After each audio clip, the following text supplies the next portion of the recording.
and staring. Today we will be Harry wished making they a how to wouldn't, draw because he was video. trying to concentrate on First, finding his way to we classes. are going to draw a circle. There were 142 right staircases at Hogwarts. Wide, sweeping Next, ones, narrow, rickety ones, some that led somewhere different on a Friday, some with a vanishing step halfway up that you had to remember to jump.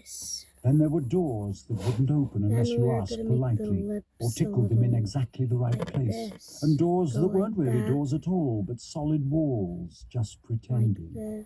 It was also very hard to remember where anything was because it all seemed to move around a lot. The people in the portraits kept going to visit each other, and Harry was sure the coats of armour could walk. The ghosts didn't help either.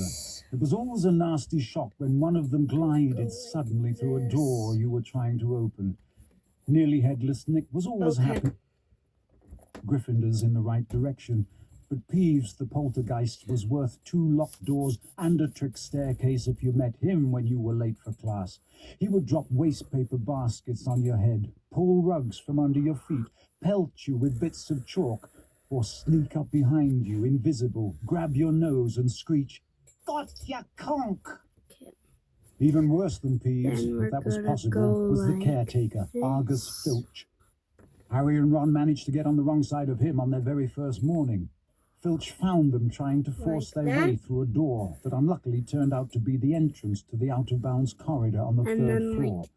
He wouldn't believe they were lost, was sure they were trying to break into it on purpose, and was threatening to lock them in the dungeons when they were rescued by Professor Quirrell, who was passing. Filch owned a cat called Mrs. Norris, a scrawny, dust-coloured creature with bulging, lamp-like eyes, just like Filch's. You can She make it a patrolled the unicorn corridors if you alone. want to. Break a rule in front of her, put just one toe out of line, and she'd whisk off to Filch, who'd appear wheezing 2 seconds later. Filch knew the secret passageways of the school better than anyone, except perhaps the Weasley twins, and could pop up as suddenly as any of the ghosts. The students all hated him, and it was the dearest ambition of many to give Mrs. Norris a good kick. And then, once you managed to find them, there were the classes themselves. There was a lot more to magic, as Harry quickly found out, than waving your wand and saying a few funny words.